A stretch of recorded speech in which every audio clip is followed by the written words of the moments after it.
Hello, hello, guys. Hi, everybody. It's great to see you guys here today. Exciting. This is like one of the favorite topics to talk about, putting things all together. So I hope everybody can hear me okay. We've had nonstop issues technically since a Microsoft update. Suspiciously, thank you, Mr. Gates. Oh, yes, he loves us so much. He just wants to make sure everything's running properly. Yeah, that update just it screwed up all sorts of settings. It turned things off, and so I had to just basically uninstall it and then change. Oh, so the guys, they're saying there is an echo. Oh, no. Still an echo, yeah. Let's see. Okay, well, let's see what we could do. Yeah, they do what they can to disrupt things. Is that better? How bad is the echo? Yeah, I know. It's ever since the last Microsoft update. They did this to me like 2 years ago, and it lasted on and off for a year. I had to actually sound like at the bottom of a well, but not really an echo. Okay, so I literally spent days trying to fix this, and had other people help me as well. Even had to construct like a soundproof booth to try to do it. Yeah, we're really sorry. So, I mean, is it tolerable, you guys? I hate to put you through that, but I don't know if there's anything we can do to fix it. And we got this live show all ready to go. And this is going to make it maybe that you'll lose me for a while.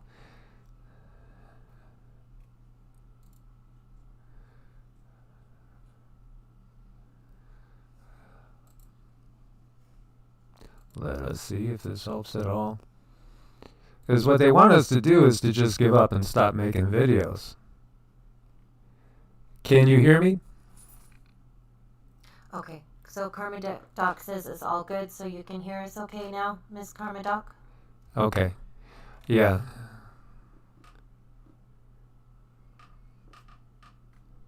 Yeah, well, I've tried everything. So Vicodin next says, stereo. I've tried stereo, I've tried mono. Yeah, it's just kind of crazy.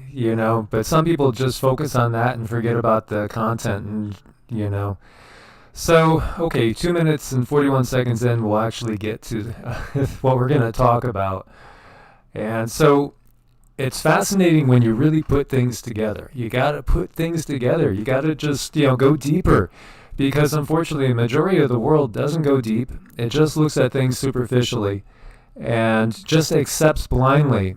Well, has up until this point, and now with people in the streets for various reasons, they are waking up. Sometimes maybe not waking up and, addressing the right issues, because we have been controlled for so long. And they've made it so we're extremely exhausted. We don't have time to go deeper. We have families to take care of, bills to pay, children to feed, and we just don't have the time to go deep and find the details. But that's why I love these shows. I love it when Mike does these shows because he knows what to put what with what, and he can really help wake people up and make the world a little better place. Oh, okay. Rose War and Grizz says, okay, roar! All right. There you go. Yeah, and when we look at things, okay, so the Sumerian tablets, which were discovered 500 years ago and then just kind of tucked away because they just thought maybe it was artwork. They didn't know what it was. They didn't realize what they were holding. They didn't realize what a key they were holding there. And we actually have hundreds of thousands of them. And so there's a lot of people that want to just basically dismiss the whole thing by saying Zechariah Sitchin's a quack. Well, if Zechariah Sitchin never talked about them, they would still be extremely relevant because so many other scholars have translated them, and the stories are still the same. And we see here in the Sumerian legends, the flood myth, which is at least 1,200 to 2,000 years older than anything canonical as far as the Bible goes. It's Enlil that determines to send a flood to kill all humans. So Enlil was basically one of the top gods of the beings known as the Anunnaki. Those Anu basically representing the heavens, and then Naki is coming to Earth, so those who came to the Earth from the heavens.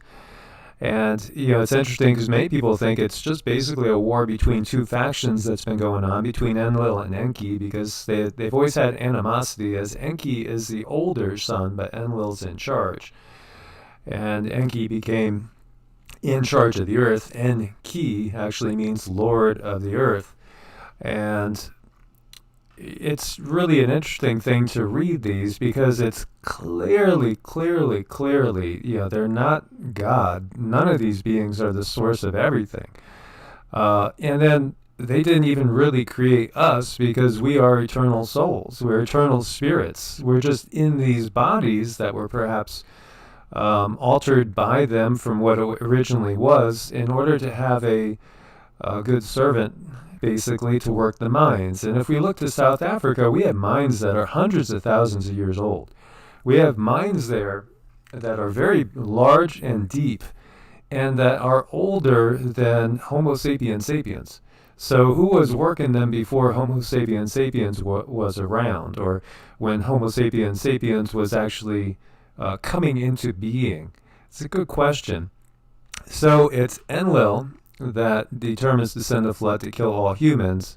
Enki warned the faithful Atrahasis of the plan. Atrahasis then built a boat. Now, this is the whole Noah flood story, but this is the original story. This is older than Noah and the Bible. And so he built a boat to save his family and animals. Enlil was furious at Enki for ruining his plan, but they agreed to devise a new way to control human population. And so it's all about population control. And is it still the same situation, perhaps with a couple different characters in the mix, maybe some new generations around? We see Pine Gulch Fire is now the largest wildfire in Colorado history, after burning more than 139,000 acres. So it's a mega fire. We've seen mega fires in the West year after year. The last 3 years, it's been absolutely brutal.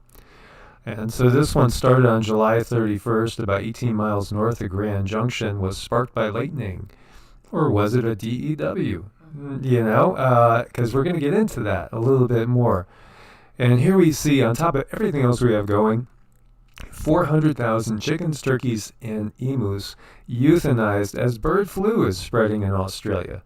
Obviously, we've had swine flu, we've had bird flu before, we have CV19, we have one plague after another plague that seems to be just really targeting the food supply. And it goes on and on and on, and things are just increasing. They're ramping up, every day things are just up another notch. And we know it's not because I don't believe that human beings that are really human are that cruel and evil and sadistic and calculated. So to me, it feels like sometimes there might be another entity controlling these beings, or what we might consider human beings. Most definitely. So the powers that be are ultimately, they're answering to somebody else. They're answering to other powers. That's why, they're just basically carrying out the orders of those that are higher than them. Although, granted, they are most definitely, greedy, selfish, evil human beings to be able to do something like that. But we're going to see that's a historical thing. It goes way back. It goes into the biblical times. The stories are basically replaying themselves over and over again. So, this is a horrible situation. This is not what we need right now when the world is in a food crisis. And we see Iowa's farmers double blast. And first they had the derecho, straight line winds as strong as the hurricane we just had. Now a dramatic drought. And the West is under drought, and the drought's spreading. I mean, Nicole, I'm not sure if you're out there. I didn't see you, but I know, you were saying West Virginia, there's drought. I've heard from people all over Iowa, obviously, and other areas, that it's very, very dry. Texas, even before the rains, and still Texas and West Texas. So when we start looking at and really going in deep into the Bible, because unfortunately people don't really go in deep, because if they go in deep, they're going to have a lot of questions. Instead of just listening to the pastors speak and picking out beautiful sections that are uplifting, you look at the entirety and start to recognize that there's a lot of contradictions in there. And it does seem like we're talking about, God has either a bipolar personality in the Bible, or we're talking about multiple gods, multiple beings, and perhaps we're not talking about source at all, the ultimate source at all. And that's where I think a lot of people have to have that realization. Of course, it can shake and shatter people's foundations of belief and, make their knees weak. If they've been brought up a certain way and stay in a particular mindset all their life, they'll just kind of, hum and be like, I can't hear you, I can't hear you, I can't hear you, instead of, really coming to logical conclusions looking at things. So when we look at, this is 1 Chronicles 21, and it's all about the census, right? And the census of David.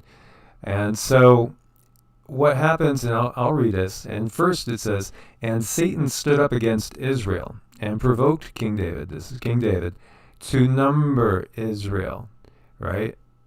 Well, let me jump over here. Let's look at 2 Samuel. What does 2 Samuel say? Once again, the anger of the Lord burned against Israel, and he caused David to harm them by taking a census. So over here in Chronicles, it says Satan tells David to take a census. And then over here on Samuel, 2 Samuel 24, it says God does. So which one is it? And again, most people don't recognize that there's different authors in all the Old Testament books. We have the Elohist and the Yahwist going, and then we have the priestly scribe as well. And things have been revised time and time again, and it does get confusing. But the bottom line is, whether you look at it in symbols that relate to chakras and kundalini and the pineal gland and enlightenment and the potential of humans, as well as, how to really achieve that kingdom of heaven on earth. But it's all been distorted and twisted by the powers that be as time has gone on. So what happens is he takes the census, and then he's going to punish David, and he lets David make the decision. He gives him some options, and one of the options is a plague, and David takes that as, I guess I'll take a plague as my punishment. And so a plague comes, and it wipes out tens of thousands of people. Interesting, because we have plagues upon the land right now, given to us by God or Satan. Which one is it that's given it to us? Is it perhaps maybe the Anunnaki? Yeah. I mean, I think it's time to face that what we're dealing with here in the Bible is not the source of everything. And I think it's a really important time that we really take a look at it and say, hey, maybe these are the controllers that are writing this book, and if you look at it through that aspect, it changes a lot of features in the Bible. Yeah, when Jesus confronted the Pharisees, he said, you're not worshiping my God, you're worshiping the evil one. And so, because there's some things in there that are contradictions, waiting for the second coming. So we have the kingdom of heaven on earth, but yet the kingdom of heaven is right within you right now. Don't look here or there. It's right within you. So which is it? When we see this, the Lord sent a pestilence upon Israel, and there fell 70,000 men. And God sent an angel unto Jerusalem to destroy it. And as he was destroying it, what did that look like? Was it DEW from above? We have saucers shooting down beams. Well, we've seen that before. The Lord beheld, and he repented him of the evil, and said, and stopped basically to the angel, stop destroying it. And David saw the angel of the Lord standing between earth and heaven, having a sword drawn. That's interesting, isn't it? When you start looking at these things a little bit different, and start looking at all the different sources, and looking at it from a logical standpoint as well, then there's a different picture that emerges. Nergal is one of the Anunnaki gods that is also associated with both Mars, god of war, and Satan at the same time. And interestingly enough, too, Nergal was also god of plagues as well. So it's interesting to look at these deities, to look deeper in there and start to put things together. So this is a PDF from William Bramley's The Gods of Eden. Between 540 AD and 592 AD, when Justinian was carrying out his Christian reforms, that started all the way back with Emperor Constantine having the vision on the road, and he said he saw Christ come to him and the symbol of the cross, and Christ telling him to go out and conquer in my symbol. And again, this is the same entity that says somebody strikes you, turn the other cheek. I don't think so. This is justification for taking lands, justification for taking resources, justification for just pure, selfishness and evil, and maintaining your empire and growing your empire, but also carrying out the will of these other beings. So this is again back in between 540 AD and 592 AD. So Justinian was carrying out his Christian, quote-unquote, reforms. A bubonic plague engulfed the whole Eastern Roman Empire and spread to Europe. The epidemic began inside Justinian's realm, and so it was named Justinian's Plague. Justinian's Plague was one of the most devastating plagues in history, and many people at that time believed it to be a punishment from God or from the gods. Because if we go back to the Bible, we're talking Elohim, which is plural, the gods. In fact, the word plague comes from Latin word for blow or wound. Plague has been nicknamed God's disease. Really, a blow or wound from God or the gods. One reason people thought plague to be from God was the frequent appearance of unusual aerial phenomena in conjunction with the outbreaks of the plague. One chronicler of Justinian's plague was the famous historian Gregory of Tours, who documented a number of unusual events from the plague years. Gregory reports that just before Justinian's plague invaded the Auvergne region of France in 567 AD, 3 or 4 brilliant lights appeared around the sun, and the heavens appeared to be on fire. This may have been a natural sundog effect, so maybe having something to do with climate change, and of course we had no cars back in those days. Maybe the UFOs were giving off carbon emissions. Just being a joker there. However, other unusual celestial phenomena were also seen in the area. Another historian reported a similar event 23 years later in another part of France, Avignon. Strange sights were reported in the sky, and the ground was sometimes as brilliantly illuminated at night as in the day. Shortly thereafter, a disastrous outbreak of plague occurred there. Gregory reported a sighting in Rome consisting of an immense dragon which floated throughout the city and down to the sea, followed by a severe outbreak of plague immediately thereafter. Such reports chillingly suggest the unthinkable, that Justinian's plague was caused by biological warfare agents spread by, he calls them custodial aircraft, the ones that are the watchers, those that watch the Anunnaki. So he calls them custodial aircraft. It would be a repetition of similar plagues reported in the Bible and ancient Mesopotamian texts as well. By the time of Justinian's plague, however, the custodians were invisible, no longer amongst us like they were in the old days. They were hidden beneath brotherhood secrecy and veils of religious myth. Yet they were apparently no less concerned about keeping their slave race oppressed. We will see a great deal more evidence of UFO activity associated with plagues in the upcoming chapter on the Black Death. And so it's really interesting to see this, and I have the PDF listed there. This is a good book. Really interesting. He ties a lot of things together.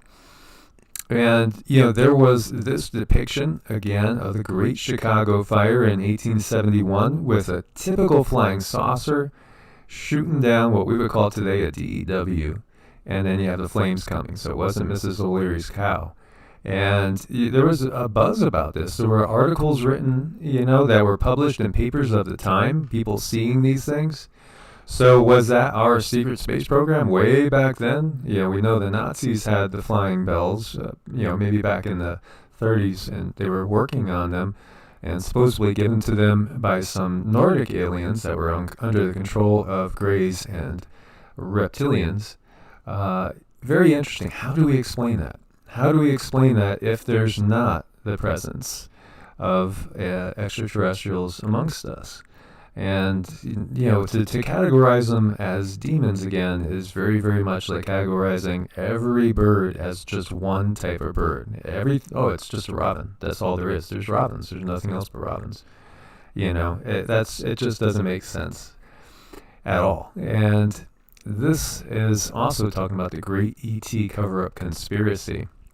So Gordon Cooper, famous astronaut, in a letter to a UN ambassador wrote, "I believe these extraterrestrial vehicles and their crews are visiting this planet from other planets, which is obviously they are a little more technically advanced than we are here on Earth. I feel like we need to have a top-level coordinated program to scientifically collect and analyze data from all over the Earth concerning any type of encounter, and to determine how best to interface with these visitors in a friendly fashion. We may have to show them we have learned to resolve our problems by peaceful means rather than warfare, before we are accepted as fully qualified universal team members."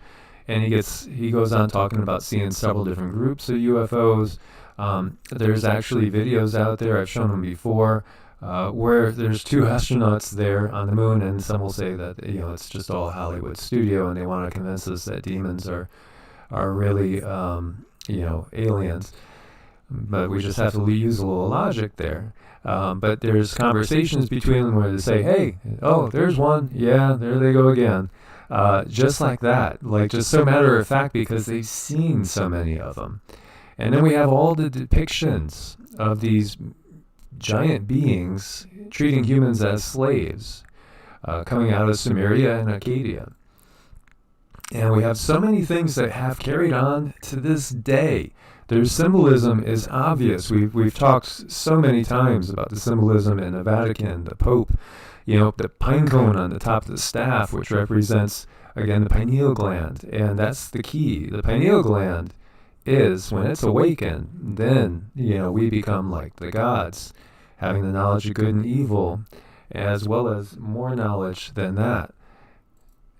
It's all hidden. It's been hidden on purpose. They want to keep mankind in the dark.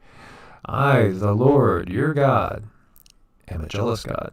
So just analyze that. Okay, your God is a jealous God. That's saying there's more than one God. That's right there. That's not the source of everything. And with the source of all creation and all different dimensions, the entire universe, multiverse, be jealous of anything? What could source possibly be jealous of? Nothing. Absolutely nothing. So this tells us right off that we are talking not about the source of everything, but a finite being. Then the man with his wife heard the sound of the Lord God as he was walking in the garden in the cool of the day. How could you hear, you know, something that is spirit walking? We got to ask ourselves. And then why again does the smell of barbecue with the sacrifices appeal to somebody that is spirit? It doesn't make any sense. Slaves, obey your earthly masters with respect and fear, and with the sincerity of heart, just as you would obey Christ. This is Ephesians 6:5. As it says, that doesn't sound loving to me, as we see what has been done to so many indigenous people, whether of Australian descent, whether of African descent, whether of Native American descent. This is what has been imposed. This is the Anunnaki system. And it's not one of love. It's one of conquest and control. And, you know, there are multiple instances in the Bible, both Old Testament and New Testament, where slavery is okay. And I will never buy that it was ever okay. People can try to rationalize that as much as you want and try to justify it, but I don't think it's ever going to be okay. Here we have Paul Hellyer, a former Canadian defense minister. So he says that aliens live right here on Earth. They're right here, right now. In January 2014, he gave an interview to Russian TV and made certain disclosures. And so he served as defense minister from 63 to 67. Phil Schneider, I've talked about him many times, assassinated after disclosure because, you know, he came right out and said it again. He talked all about deep underground military bases. He talked about the government's entanglement with these ETs. The government is an extension of their control grid. It's an extension of their control grid. And so poor Phil met with not a pleasant end So he was exposing what's really going on. And when we talk about shadow government, the real shadow government is not Homo sapiens sapiens. It's something entirely different when you get down to it. So the oldest known copy of the Bible, how old is it? Well, it dates from around the 3rd or 4th century AD. So we're talking 300 to 400 years after Christ that we have the oldest known copies.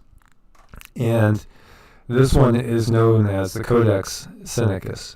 And when we look at the timeline of events, you have the Council of Nicaea, which was at the behest of the Holy Roman Emperor Constantine back in 325 AD, because Christianity was not one organized thing. It was a bunch of different things. There was over 200 gospels in circulation, and people didn't agree at all on the divinity of Christ. Many people took him to be a prophet. Many people took him to be just an amazing teacher. And then there were those that thought what we had to do was develop Christ consciousness within us as well.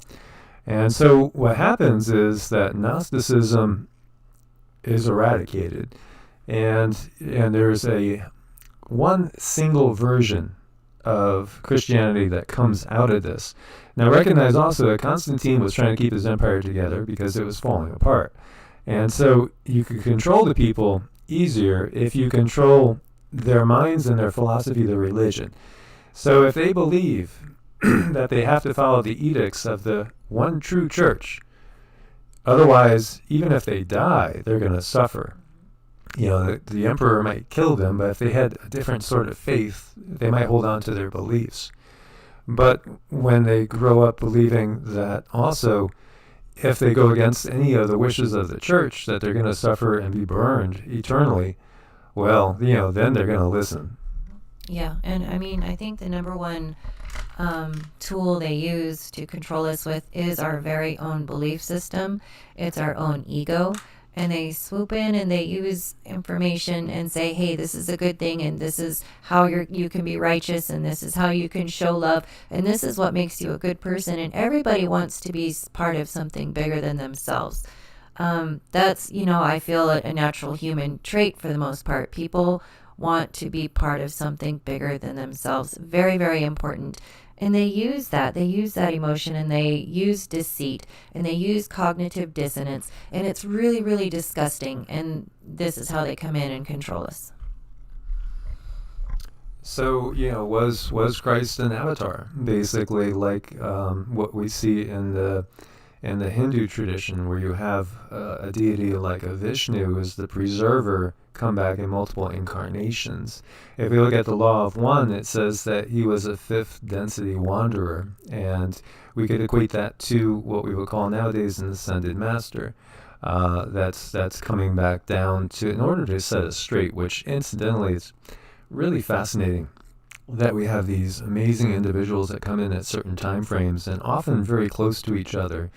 If we go to around 500 BC, we see Lao Tzu come in, and there's Confucius, and there's Mithras, and there's Buddha, and there's so many amazing, as well as so many amazing Greek philosophers that come in with Hermetic teachings as well. Very interesting. So there is the thought that there are these beings that come in that are very, very benevolent, and they come in to get us back on the path, because we are basically in a system that is not a benevolent system, as we've been saying. And so truly, Satan does rule. The enemy does rule on this planet. This has been under the control of the enemy, which, the adversary. Satan literally means the adversary.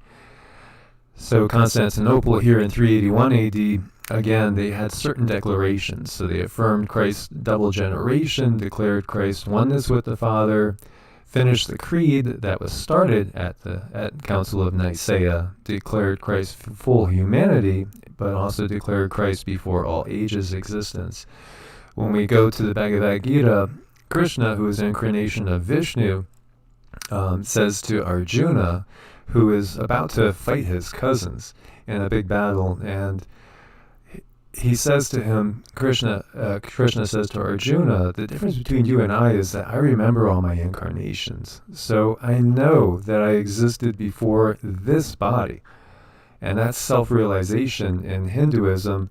And that whole line of thinking is also in many other Eastern philosophies as well. So the Gnostic Gospels were accidentally discovered in 1945 near the village of Nag Hammadi. And these were discovered, basically by accident. And they include the Gospels of Thomas and Philip and Acts and many others. And these were eradicated by Constantine's church and gone from our being able to view any of these for like 1,400 years, 1,500 years. And so, a different picture emerges because in Gnosticism, again, it's more about developing that Christ consciousness in you. And we see the world religions ranking, more than half the world comes out of the Abrahamic tradition.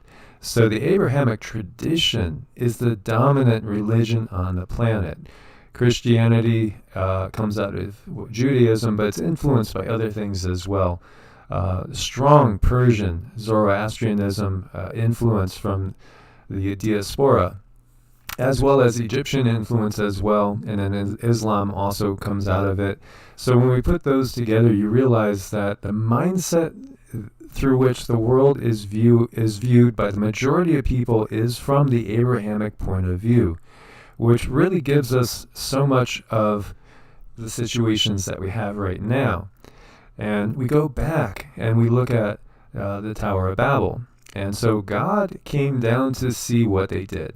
If God is omniscient and omnipresent, all-knowing, everywhere, at any time, why does he have to come down?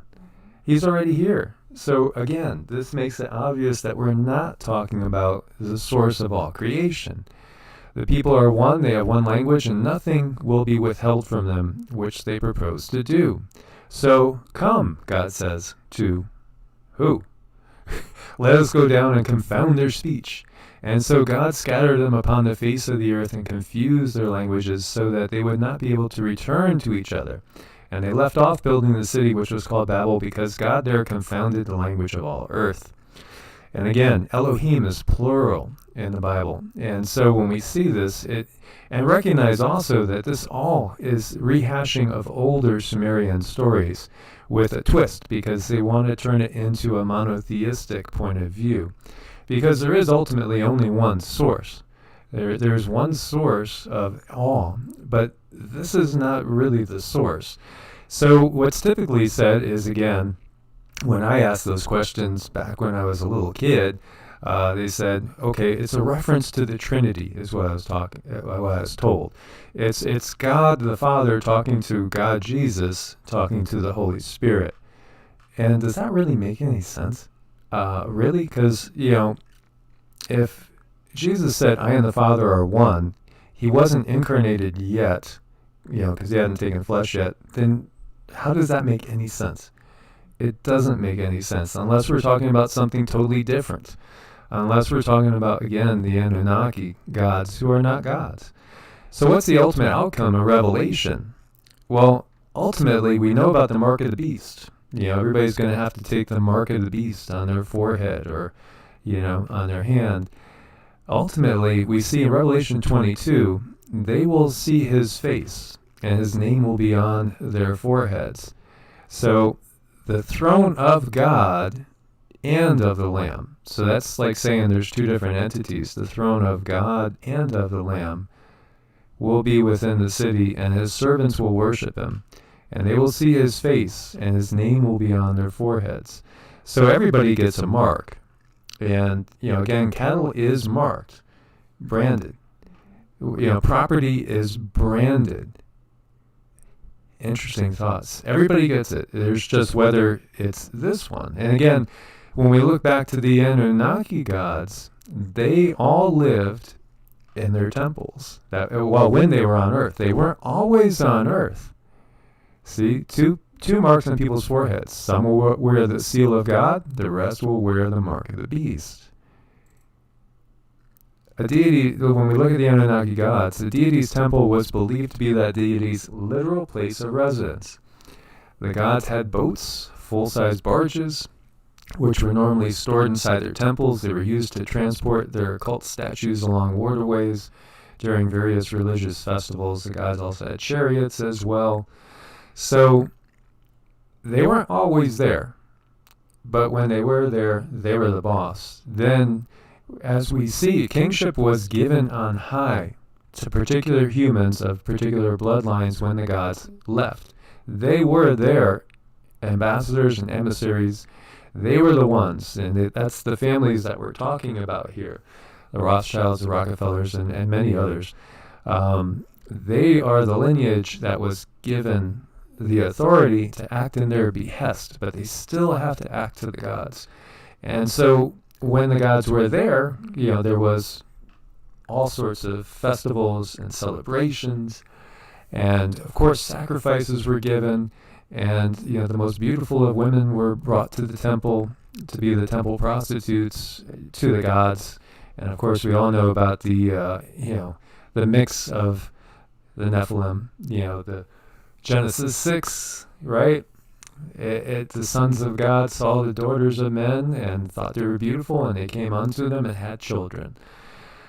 So Deuteronomy 32:8 talks about, well, it's been revised to say the children of Israel. It's really sons of the gods in the original version. And it talks about basically a council. It very much it sounds just like when Zeus is addressing the Olympian gods. And that was known as, there's an assembly of the gods. And that's really what is in reference when we're looking at Deuteronomy 32:8. And so the lands, now this is after the Tower of Babel incident, when everybody is scattered everywhere. Then they're divided, and each one of them is given, each one of the tribes, each one of the groupings of people, the people of the earth were given to a different god to be theirs. But, the God of the Bible takes Israel to be his own. Yet other tribes are given to other people. And then there's constant warfare, as we know, and everything that we have going on right now. So it's very interesting to look at it when you look really, really close. Again, Elohim is gods or deities. And it's plural. It's plural. And some of them, as we saw, when the flood came, there were those that cried. The Anunnaki left. They watched the destruction from above. Certain ones cried for humanity because they truly loved humanity and they wanted them to be on a more equal par. And then you had like Enlil that was ticked off that anybody survived. Different factions here, very clear. And so when we look at Jericho, and you try to find justification, because some people will say, well, everybody in Canaan was, basically of the red-haired giants, cannibalistic giant stock. And that gives you justification for killing every Canaanite settlement and allowing, the Israelites to come in and take over everything. And so they kill everybody in Jericho. And again, it's just justification. As we see here, when we're talking about the Battle of Jericho, they killed everyone, men and women, young and old, even children. Everyone except Rahab, who was the harlot that let them in the back door. They even killed every cow, sheep, and donkey. Joshua said to the two men who had been spies, Rahab kept you safe when I sent you to Jericho. We promised to protect her and her family, and we'll keep that promise. Now go into her house and bring them out. The two men went into Rahab's house, brought her out, along with her father, mother, brothers, and other relatives. Rahab and her family had to stay in a place just outside the Israelite army camp. But later they were allowed to live among the Israelites, and her descendants still do. And the Israelites took the silver and the gold, and the things made of bronze and iron, and put them in with the rest of the treasure that was kept at the Lord's house. And then they set fire to Jericho and everything in it. Is that something that a true loving God would order? I don't think so. I really, really don't think so. When you look deeply at the Old Testament, it's a very, very, very violent picture of God that doesn't really mesh with what we see in some of the other teachings. And it's pretty obvious, as God says, I will sell your sons and daughters into the hands of the people of Judah, and then sell them to the Sabians, to a distant nation.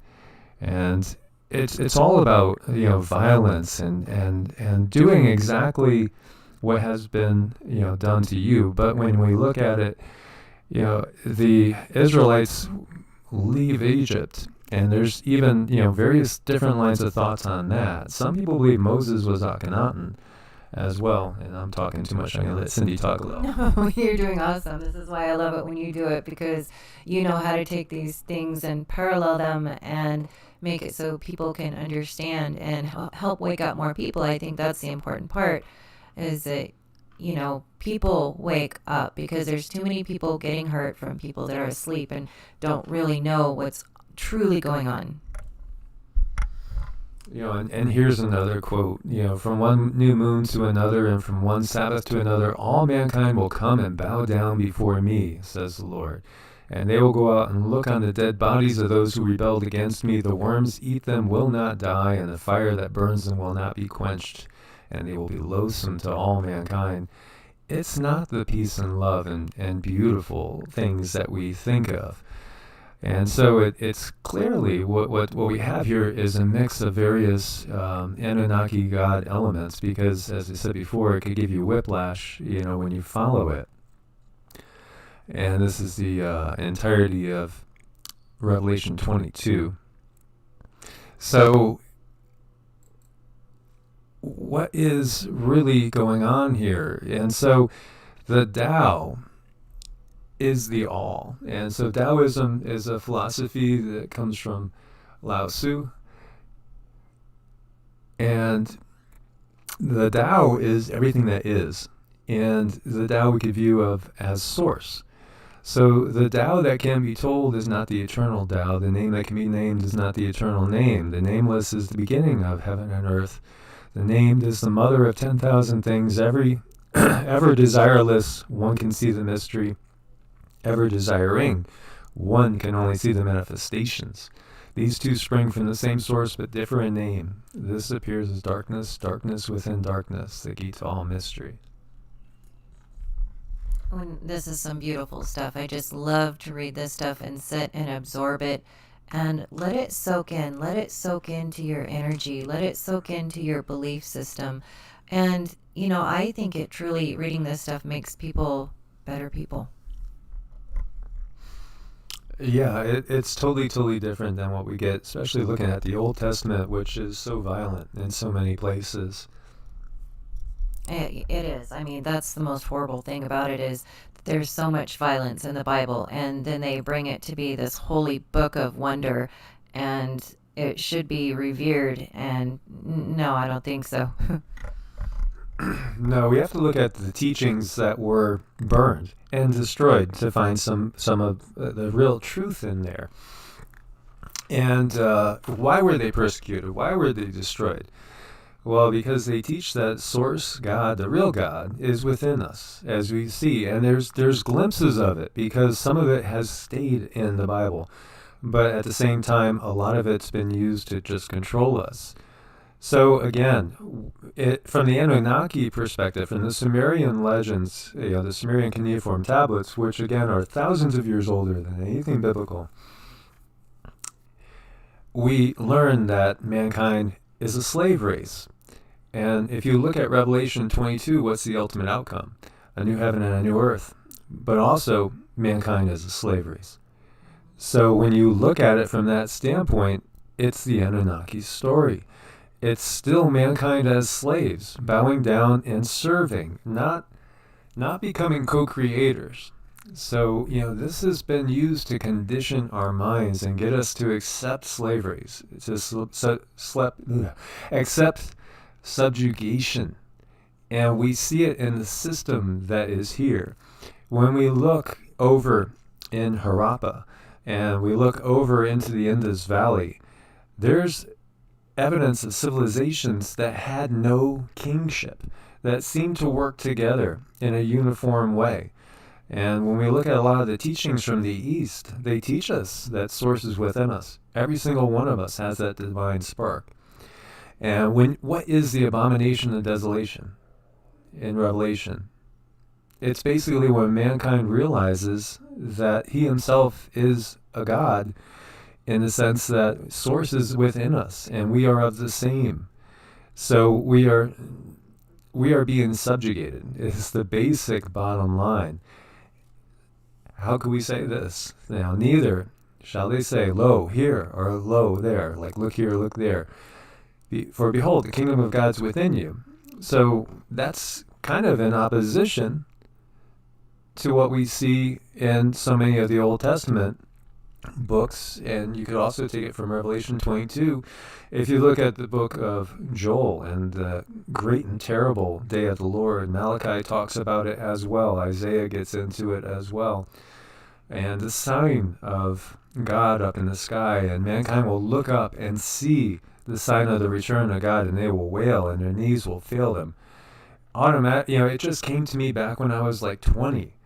Oh my God, this fits, exactly if we were talking about extraterrestrials returning and seeing so many ships in the sky that you can't count, or such an advanced, technology coming back. I think everybody would mess their pants. Mm-hmm. Yeah, I think if we were to look at the Bible under the context of most things are alien, and there's a lot of AI technology that we don't understand, that we didn't understand, and these things are just now coming to light, so we can make these parallels now and say, oh wow, maybe that was a technology they had and they're not gods. So when you're taught to fear the Lord, well, where's the love and fear? Love is the opposite of fear. So where there's love, fear can't exist, right? So if we're being centered in love, there's no place for fear. So then why would you fear the Lord? Let that settle in. Meditate on that. Ponder that. Think about that. And one of the greatest sermons that I ever listened to was a sermon about that at Easter in a Lutheran church. And it was great because it is very, very true. And that particular pastor was also one that was very open-minded. God ultimately is love. 1 John talks about that. Now, the Gospel of John is the most Gnostic-influenced gospel by far, and yet it's also the most beautiful gospel. So things have been twisted. They've been twisted on purpose to maintain the slaves for their masters. And again, we've been brought up into a culture of war. Look what's going on right now. Look how we're fed to be proud. You should be proud to be an American. That's all about ego. And, we think that we're brought up being taught that we think we do well if we go and we join the service and we go off and we fight foreign wars for our country. But how does that go along with if anyone slaps you on the right cheek, turn to them the other cheek also? That's like a direct contradiction, is it not? There's a ton of contradictions, and it's done purposefully. It is, and it's all throughout the Bible too, and you could spend days, if not your lifetime, just finding these contradictions. And then why is it they make so many Bibles, they put these Bibles in print, and then, and they say, okay, well, this is the official Bible. How many official Bibles can there be with all of these different ways that they put things, and then why are there so many churches? Why? And every single church thinks that their way is the only way. Just stop and look at this and understand that maybe things aren't as they seem. Most definitely. So, there was a comment recently saying, where would we be without the wisdom in the Bible? But, when I see that, I just really want to encourage people to look to all the ones that are not in the Bible. Look to all the books they didn't include. Because, Constantine is the one that started the beginning of the modern Bible. And this is an emperor that put his own wife and son to death because he feared losing the throne to them. Is that a Christian emperor? I don't think so. And we see example after example of that. There were so many horrible popes that did atrocious things. And of course, we have the Inquisition, we have the witch trials, we have everything that was done to the natives in the Americas in the name of God and converting them and saving their souls. Saving their souls. So, the whole idea of salvation, what do we need salvation for? Well, original sin. Well, what happened there? Well, Eve and Adam, the apple. It's because we thought to question and say, well, this apple looks good. I'm going to take a taste. Hey, wow, it is good. We thought to question the authority above us. Don't you ever question authority is what they're teaching. And we have to question authority. Don't we question NASA? Don't we question the politicians? Don't we question Mr. Gates? If we didn't, where would we be? And so we need to look deeper. And then besides looking at things like the Nag Hammadi texts, look into some of the wisdom of the East and look into the mystery traditions. Because the mystery traditions of the West will give you a lot of clues as to the real reality that we are in. And ultimately, we are beings that have tremendous power. We have tremendous power that has not been utilized, and it hasn't been utilized because we've been put down and we've been put into the mindset that we're born into this world as sinners. And you better listen to the gods. You better listen to the Anunnaki if you know what's good for you. That's the mindset. Well, just simply act out of love and start to manifest positive change on the planet by going into a heart-centered point of view and starting to get outside of this beast system, because we've been in the beast system and they want to lead us to another system of control. And so we have to wake up and recognize what's going on. And it's from being asleep is, I feel, what truly, truly hurts people. It's sad that, we've been conditioned to the point where we're unrecognizable. Our lives are just so conditioned. Things are so structured. We are so left-brained that people forgot to use their hearts. And sometimes it's just really important to use your heart chakra because nothing else really matters. Nothing else really matters. You don't need to necessarily make sense out of every single thing. Your heart chakra will tell you everything you need to know. So how many herbalists were burned at the stake for being witches? Because they knew how to heal people with just using things in nature. Countless ones.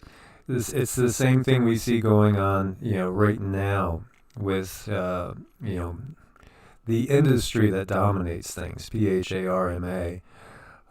Again, attacking things that are natural, like, perhaps I'm going to jumble the letters, DBC.